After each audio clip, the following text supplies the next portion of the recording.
Abre comigo 1 Coríntios 11. Hoje eu quero fazer uma exposição sobre a Santa Ceia, sobre a ceia do Senhor.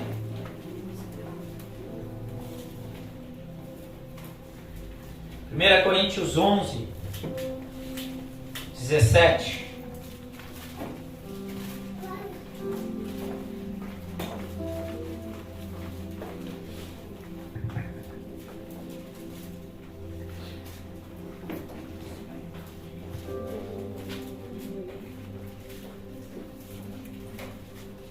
Por que eu já fiz algumas vezes a exposição desse texto.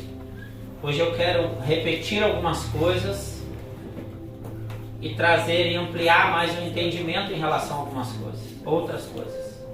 Por quê? Porque Paulo ele traz um alerta sobre ceiarmos sem entendimento. E isso é um pecado.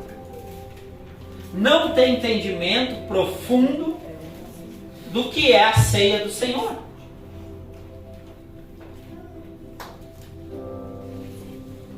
E esse é um assunto, um fundamento que volta e meia eu sempre estou estudando, me aprofundando, ainda mais como pastor, como líder de uma igreja. É de suma importância a igreja ao todo ter entendimento disso. Porque há muita confusão no que se diz respeito à ceia. E nós queremos trazer o fundamento correto, para que a partir daí nós vamos ceiar com o entendimento correto, como igreja, ao todo. Amém? Então, eu peço para que você deixe a sua Bíblia aberta, 1 Coríntios 11, 17. E você vai deixar a sua Bíblia aberta, porque nós vamos acompanhar esse texto hoje. Amém?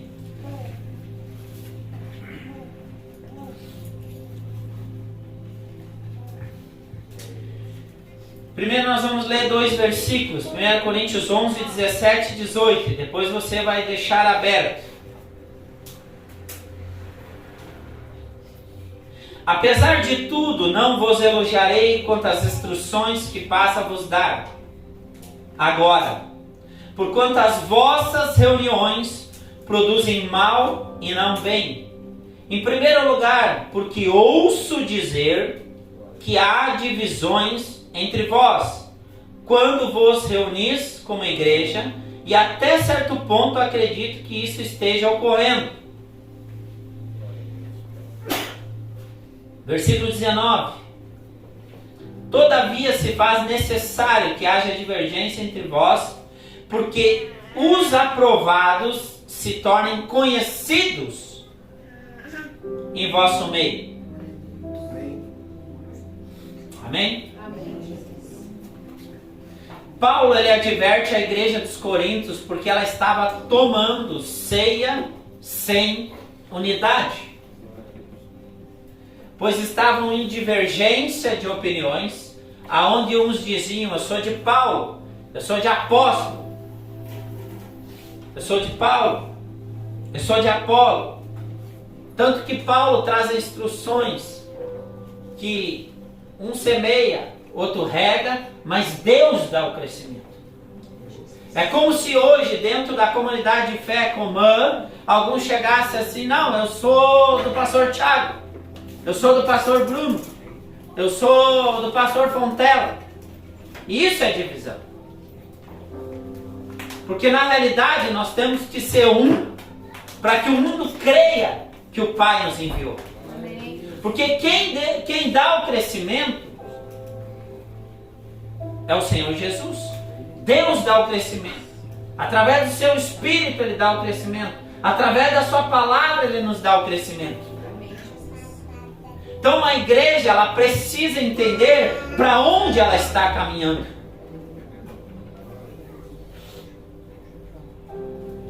Então nós não podemos ter divergência de opiniões, de sentimentos, e cada um buscando.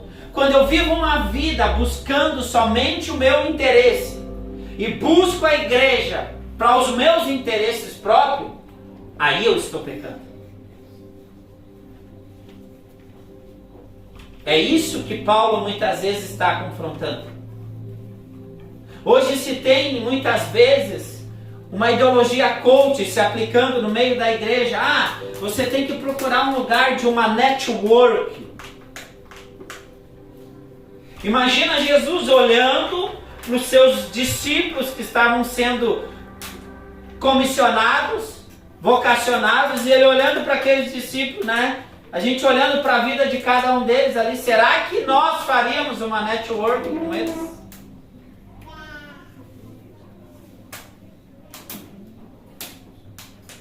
Mas Jesus primeiramente foi inserindo eles a um chamado, a um desenvolvimento, a instrução, aonde muitas vezes no caminho missional, Jesus estava repreendendo eles, porque eles estavam brigando entre si, qual seria o maior? Qual sentaria do lado de Jesus? E Jesus nunca escondeu as dificuldades, as mazelas daqueles que seriam os seus apóstolos. Porque nós temos que entender o tempo de chamado e o tempo de preparação de uma pessoa para o chamado de Deus. E assumir um lugar de responsabilidade, de unidade, de renúncia, de aperfeiçoamento para desenvolver o chamado de Deus como igreja coletiva, exige de nós um lugar de entrega. Glória a Deus, aleluia. Exige de nós tempo de estarmos inseridos na missão ao todo que Deus tem sobre uma localidade. Quando eu vou numa igreja, não é simplesmente ir à igreja, mas é fazer parte da coletividade, da identidade, do chamado de Deus sobre aquele lugar. Glória a Deus. Isso é fazer parte da igreja. Não é somente sentar no banco como um consumidor, como alguém que vai estar ali somente para receber a sua bênção. Não, esse nunca foi o plano de Deus sobre a igreja. Mas sempre foi o plano dele com que nós entendêssemos quem ele é, quem nós somos e qual a minha medida dentro do corpo de Cristo.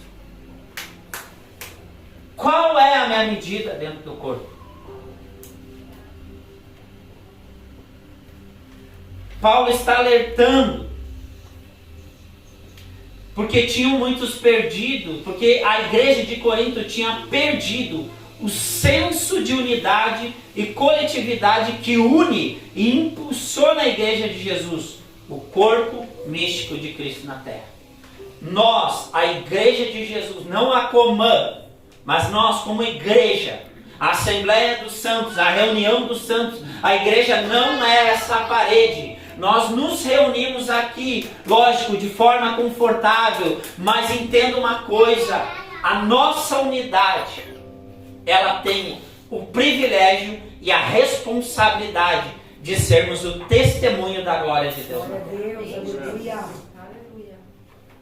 A pergunta que eu te faço, você investe tempo para o seu crescimento e o crescimento da sua família? Sim ou não? A segunda pergunta, você investe tempo, você tem ideias, você tem a sua medida para o crescimento da igreja ao todo? Você tem isso no seu coração?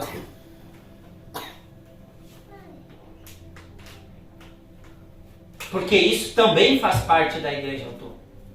Quando alguém vem pregar, quando alguém vem ministrar, quando alguém está limpando a igreja, quando alguém está preparando todo um ambiente para que você sente, para que escute, ele está pensando coletivamente para que você receba da melhor maneira possível. Você já parou para pensar quanto tempo uma pessoa gasta orando, meditando numa mensagem, instruindo, ouvindo Deus, investindo muitas vezes em instrução, para aprender cada vez mais, para compartilhar com as pessoas? Você já parou para pensar sobre isso? Porque a igreja ela tem que ter esse coração de entender que como pessoas, elas investem tempo, elas investem, e tempo é vida, para que você receba da melhor maneira possível. Você também tem um coração voluntário. Um coração voluntário a somar junto. Dentro da unidade do que Deus tem sobre a tua vida. Por isso que nós, como Casa de Oração, Missão Apostólica Antioquia, nós também visamos somar com outras igrejas, somar com outras movimentações, porque senão nós criamos a chamada Torre de Babel. Nós começamos a trabalhar só para nós mesmos. Porque isso me leva eu para o centro e tira Jesus do centro de todas as coisas. Porque entendo uma coisa, já repeti isso diversas vezes. Tudo que Deus faz em mim individualmente sempre vai somar coletivamente. Entenda isso. Tudo que Deus faz na minha vida, Ele tem o interesse de me abençoar, mas que eu seja um abençoador sobre a vida das pessoas. Glória a Deus, aleluia. 1 Coríntios 11, 19, Paulo vê, vou repetir o versículo: todavia se faz necessário que haja divergência entre vós, para que os aprovados se tornem conhecidos em vosso meio. Olha só, Paulo vê através dessa situação um ponto positivo, onde revela os verdadeiros cristãos. Quem são os verdadeiros cristãos? São pessoas que lutam pela comunhão e pela unidade da igreja ao todo. Não só pela igreja comum, mas são pessoas que batalham pela igreja ao todo. Porque essas pessoas entenderam que a igreja é o testemunho de Cristo na terra. Glória a Deus. E elas entenderam que reino dividido não subsiste. Então, como elas têm um coração cristocêntrico, elas têm um coração voltado à missão, ao coração de Jesus, elas batalham pela igreja de Jesus. Porque Efésios 5 vai dizer para nós, homens, vós maridos, amais as vossas esposas e dai a vida por ela, como Jesus deu a vida pela sua. Ponto. Nós damos a vida pelo corpo místico de Cristo na terra? Porque é isso que Paulo está dizendo. São pessoas que lutam pela unidade da igreja. Seus comportamentos são exemplares até em tempo de discórdia. Os que não são verdadeiros procuram trazer separação, divisão. Olha só, maledicência. Você sabe o que é maledicência? Você sabe disso? Deixa eu te usar um exemplo. Hoje, na internet, está virado de gente com maledicência. Eles só querem falar mal da igreja. Aquele canal, amados, tem que cuidar com isso. Pessoas que só, entendeu? Elas só se promovem falando mal. Isso é um coração com maledicência. E se nós não cuidarmos o nosso coração, nós nos contaminamos e nos permitirmos ao coração de maledicência. Quando que eu e você vamos ser mais vulneráveis a esse lugar? Quando muitas vezes nós estamos ofendidos. Como diz John Bevere, vai procurar esse vídeo na internet, sensacional. A isca de Satanás. A ofensa é a isca de Satanás para atrair a pessoa para um coração de maledicência, para um coração de desonra, para um coração de facção, para um coração de divisão. E isso é perigoso.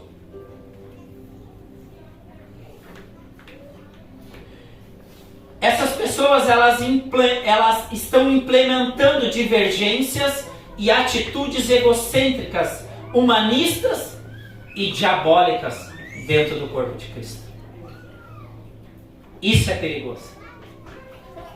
Porque entenda uma coisa, quando eu dou o meu coração, dou lugar do meu coração a ouvir a isso, amado, daqui a pouco, o meu casamento, os meus filhos, a minha casa está sendo afetada por tudo isso.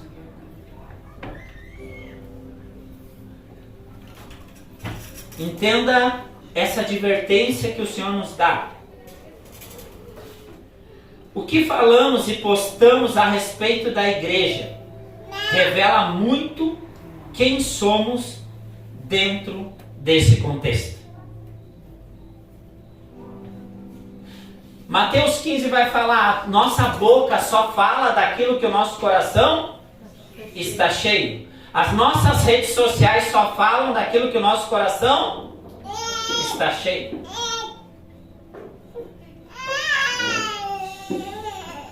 Amados, a Bíblia fala assim, quer comais, quer bebais, faça tudo para a glória de Deus. Use tudo que você tem para a glória de Deus. O seu trabalho. Entenda uma coisa, lá dentro do seu trabalho. Entenda uma coisa, se eu crio um comportamento desse dentro da igreja, eu já tenho um comportamento desse no meu trabalho e em outros lugares. Ou se eu crio ele dentro da igreja, ele vai se estender sobre outros lugares. Daqui um pouquinho a pessoa está fazendo divisão, está fazendo facção, está fazendo grupinho lá dentro do seu trabalho.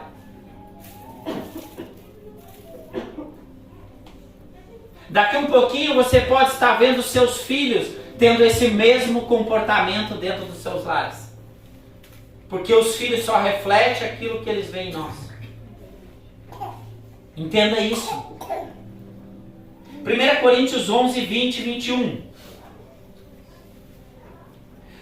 Porque quando comeis, cada um toma antes a sua própria ceia, sem esperar pelos outros. E dessa maneira, enquanto um fica com fome, o outro se embriaga. Será que não tendes casa onde podeis comer ou beber? Ou de fato desprezais a igreja de Deus, humilhando os que nada possuem? Que vos direi, acaso vos elogiarei por isso? Certamente que não vos elogio por essas atitudes. Vamos lá.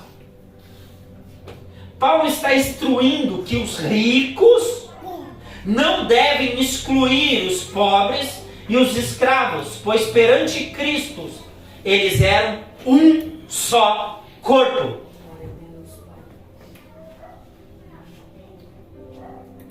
A sua igreja, pois quando tomamos a ceia com um coração egocêntrico, não desejando a comunhão da igreja e os irmãos, estamos pecando. Versículo 22, Paulo ele exorta os coríntios a não fazerem distinção social.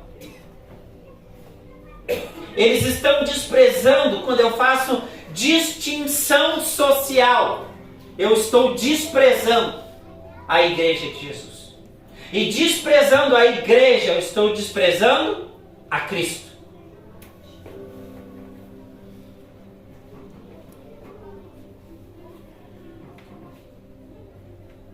E automaticamente envergonhando a sua igreja e a morte de Jesus na cruz do Calvário.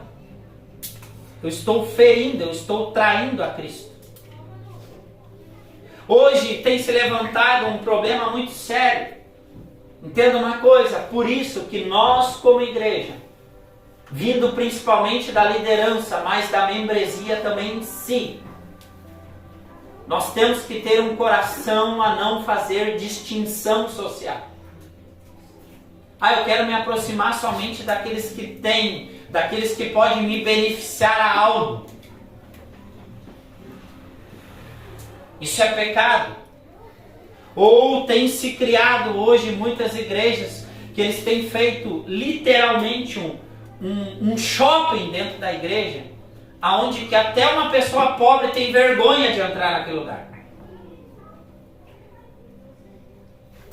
A igreja, ela é um lugar que, seja rico ou seja pobre, a pessoa não tem que ter vergonha de entrar naquele lugar. Glória a Deus, Pai.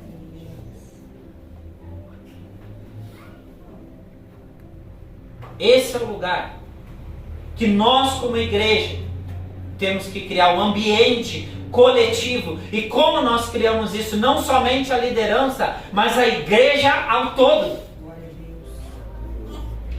Então, por que nós fizemos um tempo de comunhão após o culto? Para que até aquele irmão que você não tem afinidade, você vá até ele e converse com ele.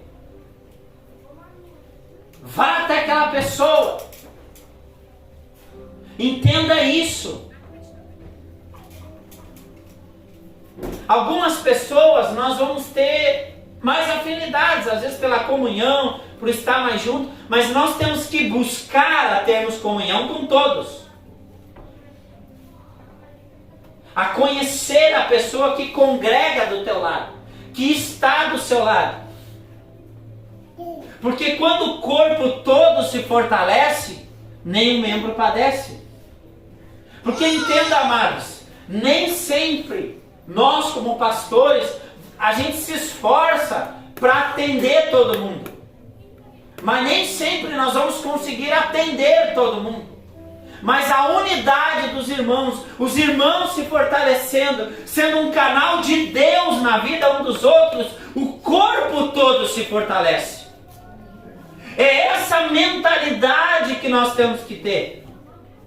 Nós não queremos criar aqui uma mentalidade de um sistema papal, onde tudo é centralizado no pastor. Não! Nós estamos trabalhando, fundamentando e se empenhando numa igreja que cresce coletivamente. Mas é necessário que todo crescimento, ele também tenha um empenho da pessoa para crescer. Por isso que todos os líderes, nós temos um grupo de liderança que está sendo treinado aqui. Quais os quesitos que eles estão sendo trabalhados?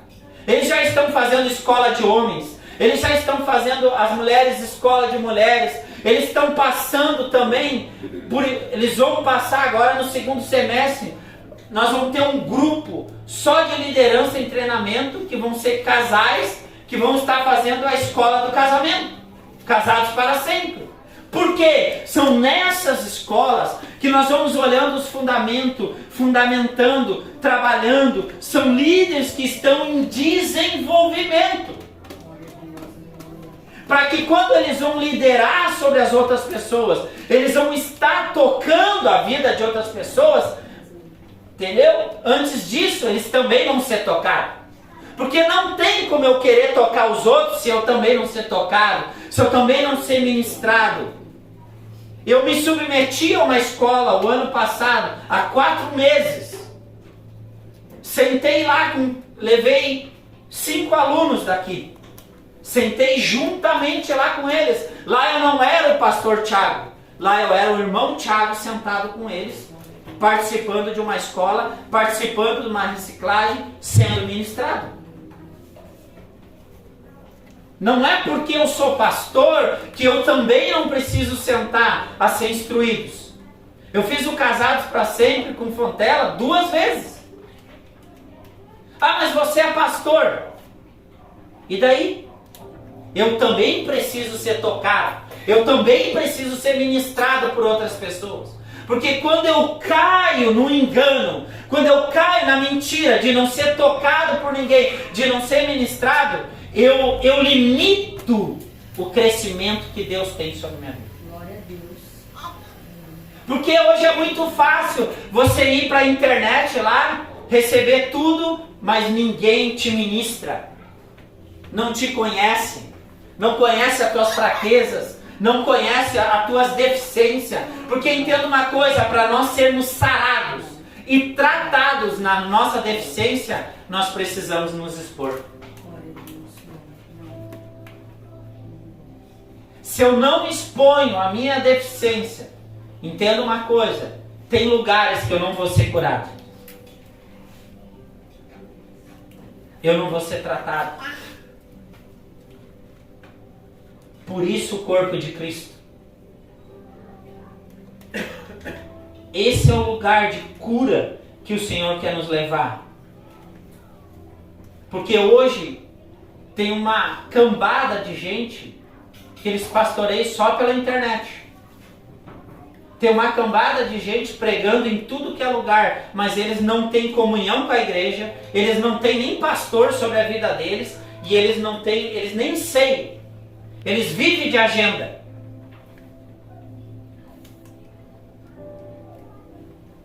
É que nem um mês retrasado.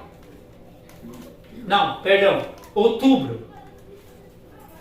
O casal me comunicou e disse que queria vir aqui, queria conhecer a igreja, tudo. Veio por indicação. São muito influentes na internet. Muito. A mulher tem 1 milhão de seguidores. E eu fiz uma pergunta para eles. Quem é o pastor de vocês? Não me responderam. E eu não trouxe eles. Eu não trouxe eles. Porque quem é que toca eles? Com quem que eles estão ligados? Porque uma coisa eu sei, amados. Quem não se permite ser tratado, mais cedo ou mais tarde ele vai dar um estouro. Ele vai causar um problema grande. De divisão na sua casa, de divisão na igreja, de divisão como liderança. Porque eu já vi isso acontecer. E isso é muito sério. Por isso que eu trato isso de forma séria. Por isso que a gente tem um coração de ser mais transparente possível. Porque a prestação de conta, ela te protege e protege a mim. Ela protege o corpo. Por que o marido ele tem o celular livre? Que a esposa pode pegar. Isso não é bênção? Isso é ser livre, amado. Por que quando um casal senta e organiza suas finanças, um é transparente com o outro nos seus gastos? Amados, isso é bênção. É projeção coletiva. Porque hoje nós vivemos no meio de uma geração que está o tempo todo, desde o teu levantar até o deitar, te apontando para ser egocentrismo, para ser egocêntrico, para viver para você. O tempo todo. Tu olha hoje, é cartaz de imobiliária, é cartaz disso, tem a foto de todo mundo vai fazer, quer botar a sua foto. Pode prestar atenção nisso. Todo mundo quer estar aparecendo. Tu olha, às vezes aqueles cartazes de culto, tem 30 pessoas no cartaz. Pra quê? Pra quê? Tu nem olha, tu nem sabe ver de tanta gente que tem ali. Você consegue entender isso? Quem que nós estamos querendo promover? Quem a nossa casa quer promover?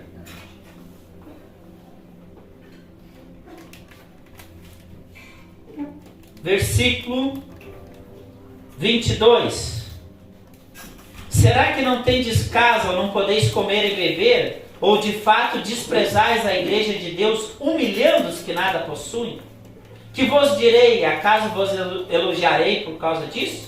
Certamente que não, vos elogio por essas atitudes. Lembrando, sem distinção social.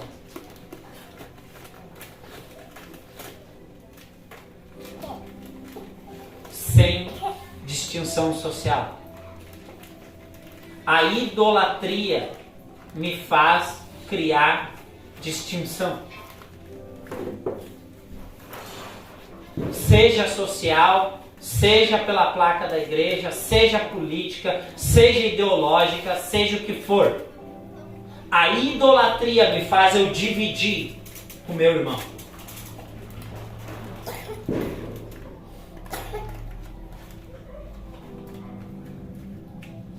O que pode estar nos dividindo?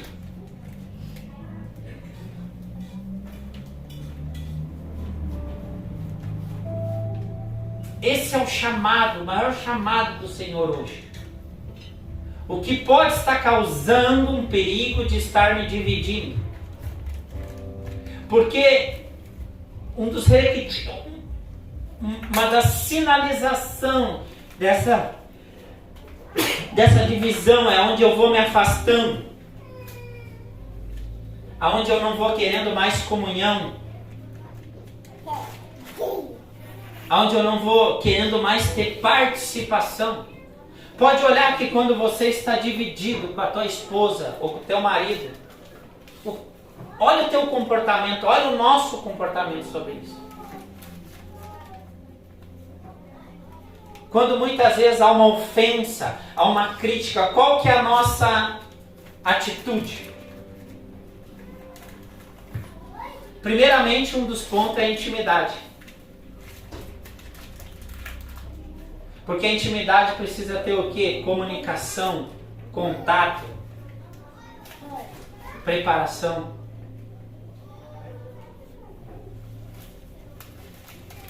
Entrega, renúncia, tempo.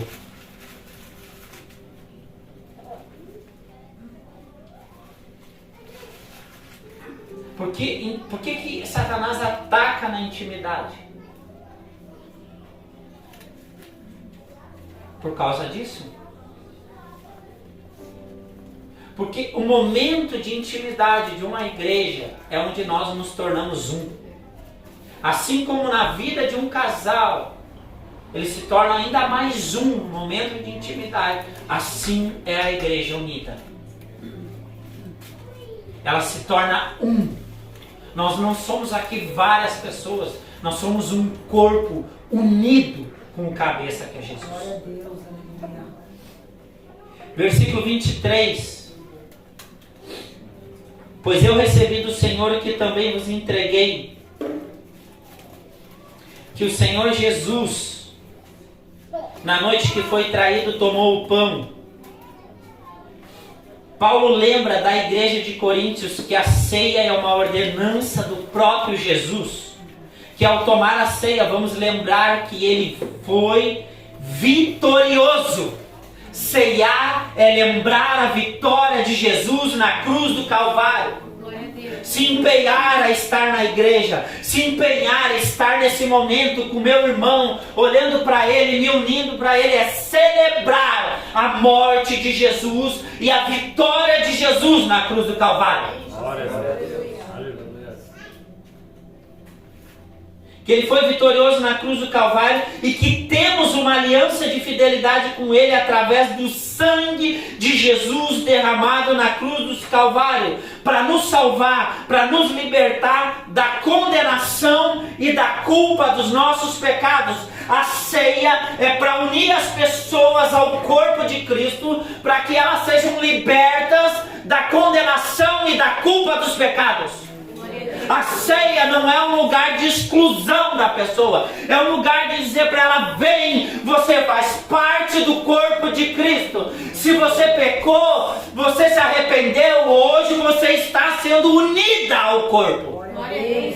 Na ceia é um lugar, se eu tenho divergência com meu irmão, naquele dia eu vou me retratar com ele. Eu vou perdoar, vou liberar perdão, eu vou pedir perdão para ele. Glória a Deus. Porque se eu não faço isso, eu estou pecando contra o Senhor. É isso que Paulo está instruindo. É isso que ele ensina como igreja. Por isso que nós paramos, nos examinamos, analisamos. Por isso que você vai ver eu instruir muitas vezes dizendo: amados, se tu tem um problema com a tua esposa, vai lá, resolve com ela já na tua casa. Porque daí a pessoa quer chegar, não, no momento do culto eu vou chegar lá. Claro, porque às vezes ele não vai, eu não vou precisar ouvir o que eu tenho que ouvir. Isso é malandragem. Tá? Tu tem que chegar. Você tem que se consertar. Esse é o lugar. Eu já tenho dito, se é na ceia, faz um tempo de ceia na tua casa, no dia da ceia. Instrua os teus filhos a importância de ceiar. Glória a Deus. A importância desse momento precioso como igreja. Versículo 24.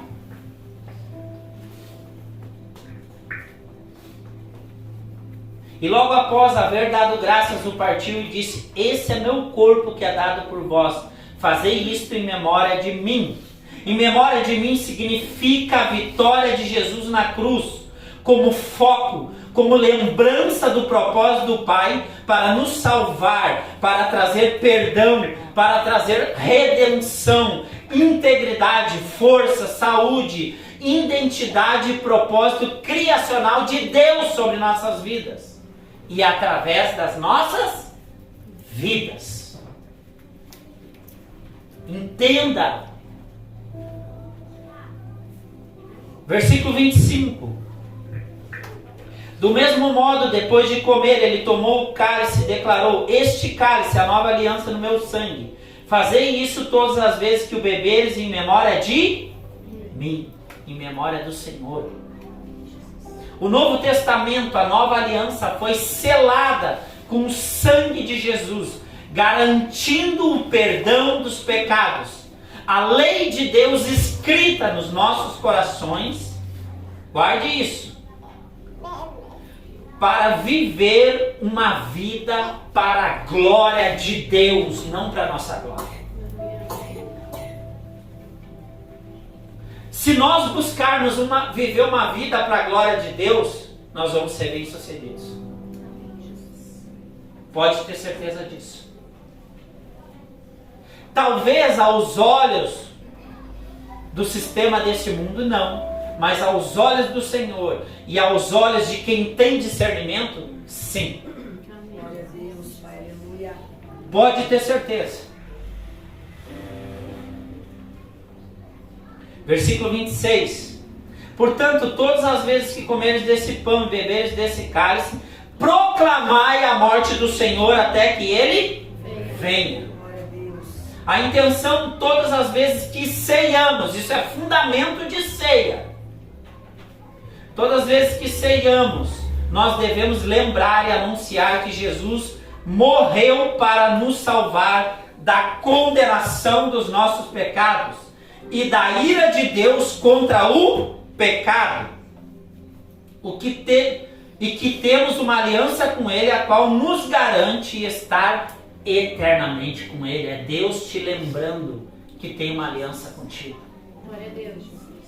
E nos encoraja a lembrar da sua vida, da sua vinda e estarmos preparados para esse dia. Isso é ser. Preparados. É te preparar. É te lembrar. Para nós homens, às vezes a tua mulher não fica te lembrando aí 300 coisas. Quem se identifica, não? Mas é assim. Porque facilmente, às vezes, a gente se esquece das coisas, dos fundamentos. E uma coisa que tem, uma mensagem que tem me tocado muito é sobre o que eu estou construindo. Sobre que fundamento eu estou construindo.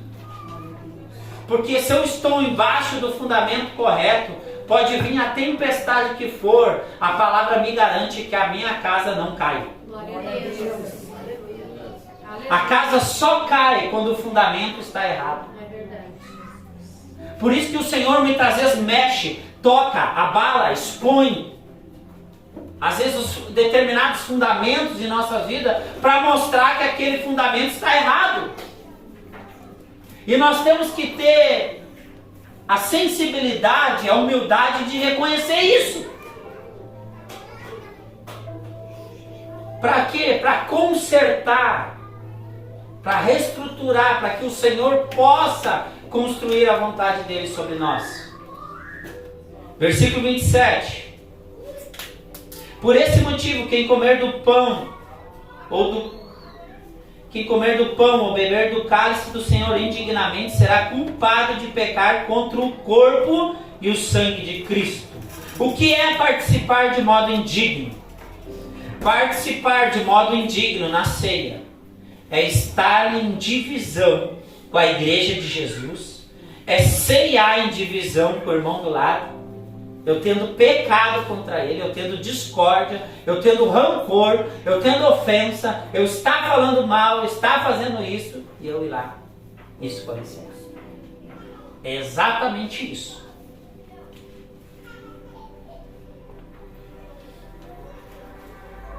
Estar em divisão com o irmão do lado, com o coração cheio de mágoa, rancor, críticas, idolatria, imoralidade, seja sexual ou em qualquer âmbito. É ter um coração de murmuração e um coração que sempre está colocando Deus à prova. Porque se você for lá no capítulo 10, que é onde começa o contexto de ceia, Paulo já começa a tratar sobre imoralidade, murmuração, colocar Deus à prova, sobre essa divisão.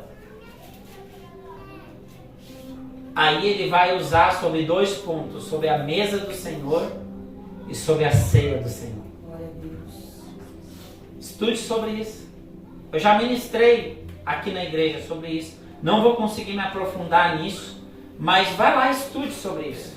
A diferença de mesa do Senhor e ceia do Senhor. O que é ceiar de forma digna? Participar de modo digno da ceia é atribuir todo o valor, toda a honra à obra de redenção de Cristo na cruz do Calvário. É partilhar com fé em seu perdão total e aceitação total e total poder de cura, restauração, fortificação através do poder de Deus em nossas vidas.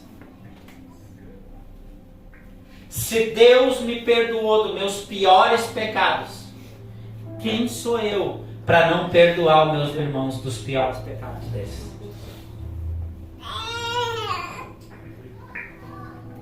Quem? Se o Senhor me perdoou, quem sou eu para não perdoar o meu irmão? Quem sou eu para não perdoar a sua igreja?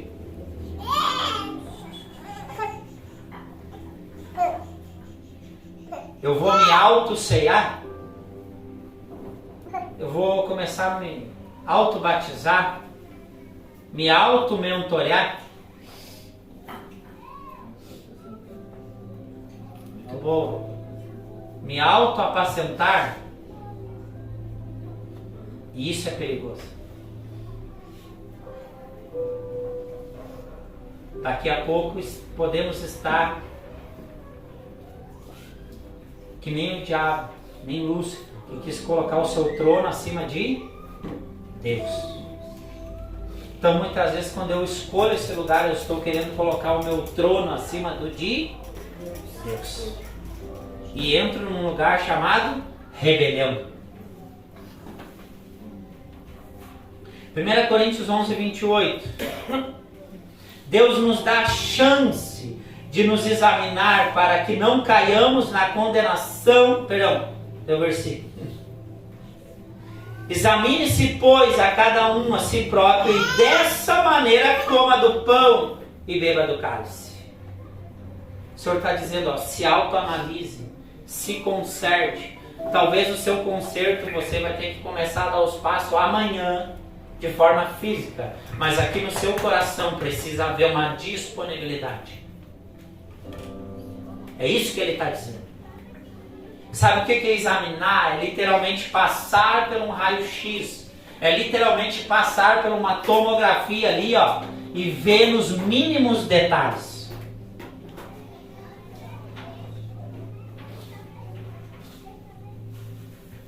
Deus nos dá, Ele nos dá a chance. Tu imagina que toda ceia, pelo menos uma vez por mês, Deus está te dando a chance de se examinar. Fora o que nós já podemos fazer em oração diária. Agora, mas pelo menos uma vez Ele está te colocando no prumo. Deus nos dá a chance de nos examinar para que não caímos na condenação do diabo ou na ira de Deus, mas através dessa cultura de autoanálise, vamos nos posicionar em tudo que Jesus fez na cruz do Calvário e no chamado à santidade de Deus para as nossas vidas. E o chamado individual e coletivo como igreja, representando o corpo de Cristo na terra. Amado, eu tenho um anseio que essa igreja seja especialista em explicar o que é uma ceia. Glória a Deus, aleluia. Que se ela entender a ceia, ela vai entender muita coisa do que Jesus fez sobre nós. Versículo 29. Pois quem come e bebe sem ter consciência do corpo do Senhor, come e bebe para sua própria condenação. Agora eu te faço uma pergunta. O que é o corpo dentro desse contexto? Sem ter consciência do corpo. O corpo representa o quê? A igreja. Sem ter consciência da igreja, que é o corpo de Cristo na terra. Come da sua própria condenação. Comer e beber indignamente é tomar a ceia sem entendimento do que Jesus fez pelo Pai, pela sua igreja e pela humanidade na cruz do Calvário. Sem se examinar ou estar cheio de rancor e divisões em nossos corações, seja com os irmãos da igreja, seja no casamento, seja com os nossos filhos ou com as autoridades sobre nossas vidas.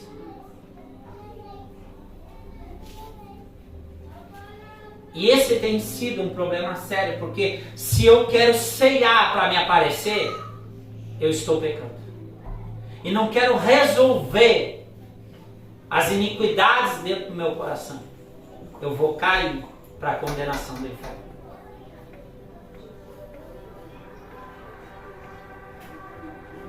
E hoje duas coisas, amado, Deus me trouxe assim, ó, já é a terceira vez que Ele me traz essa ênfase aqui essa noite. Sobre pessoas que estão em rebelião com seus chefes de trabalho. O Senhor está me dizendo que precisa haver um conserto. 3 vezes me veio isso hoje.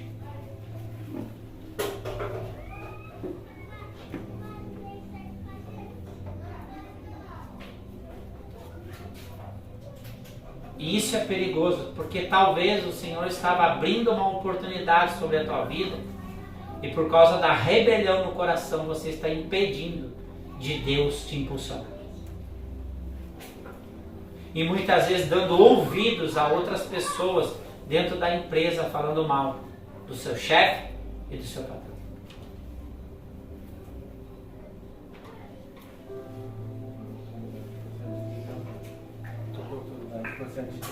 Exato. Versículo 30. Por essa razão há entre vós muitos fracos e doentes e vários que já dormem. Amados, por nós não entender o que Jesus fez na cruz do Calvário sobre nossas vidas, muitas vezes andamos doentes, andamos fracos, e isso afeta todas as áreas de nossas vidas. Todas. Ao ponto que alguns são levados à morte, começando primeiro espiritualmente, emocionalmente, e alguns que chegam à morte física. Quando nós não entendemos o sacrifício, o amor sacrificial do Senhor, o perdão dele, o que ele fez na cruz do Calvário, no momento de pressão, no momento de uma determinada pressão, determinada ofensa ou determinada batalha da minha vida, eu vou me inclinar a andar fraco, eu posso adoecer e começar a morrer na fé. E isso é sério. Por isso que nesse momento é importante você te cercar de pessoas que vão te ajudar. Entenda isso, amados. Versículo 31. Contudo, se nós tivéssemos a cautela de julgar a nós mesmos, não seríamos condenados. Olha só o que é o examinar nós mesmos, para nós não sermos condenados.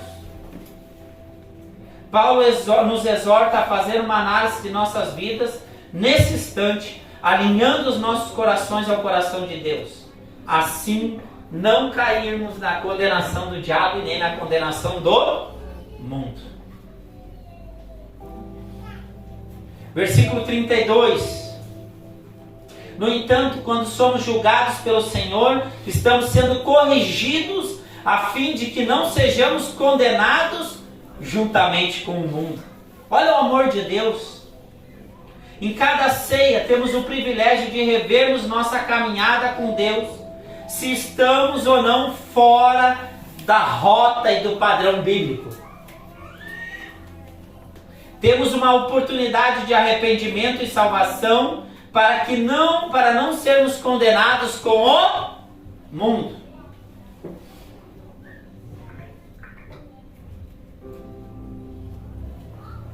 Olha que magnífico isso.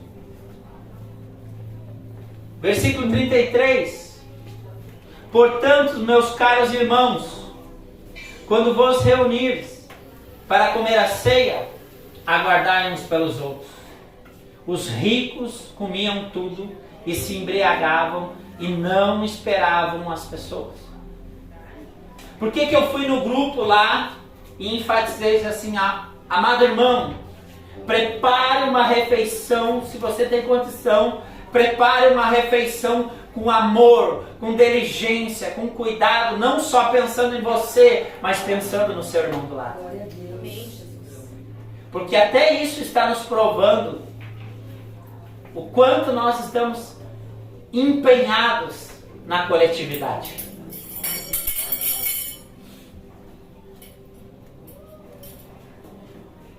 Porque entenda uma coisa, se eu faço qualquer coisa de qualquer jeito, eu vou criando essa cultura. Se eu tenho condição de... Não, o irmão do lado vai levar e eu tenho condição de levar, eu não entendi ainda o que Deus quer fazer coletivamente. Uma coisa é não ter condição. A pessoa que não tem condição, ela é inserida, ela é colocada e vai dizer, você faz parte. Eu trouxe para mim e para você, e você faz parte dessa mesa.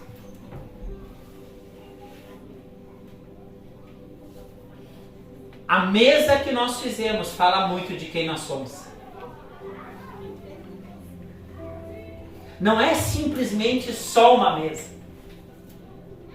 mas ela revela a identidade missional da igreja.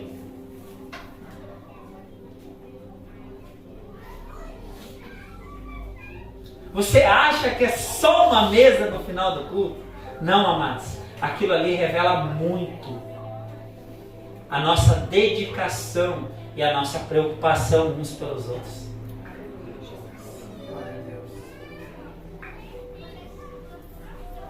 Esse é o amor de Deus sobre essa igreja. Porque eu vou te fazer uma pergunta. Obrigado, Espírito Santo. Como que você acha que é a mesa que o Senhor vai preparar para nos receber? Glória a Deus, aleluia. Tu acha que essa mesa vai ter um bolinho de fast food que tu compra rápido lá na padaria atrás? Na pressa? Ou talvez aquilo foi tua medida, mas eu digo que talvez você sonde no seu coração e diz, não, eu poderia ter feito melhor. Mas se aquela foi a sua medida, amém, é a sua medida.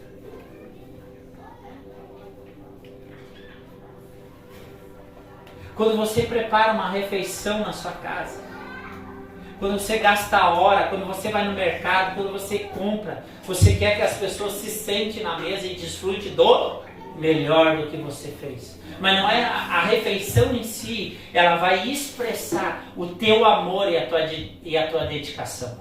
Glória a Deus. O tempo, a vida, o recurso que você inseriu por causa daquilo. Estarmos juntos como igreja, como ceia, é esse empenho que o Senhor quer de nós. Quer ser o primeiro? Sirva a todos.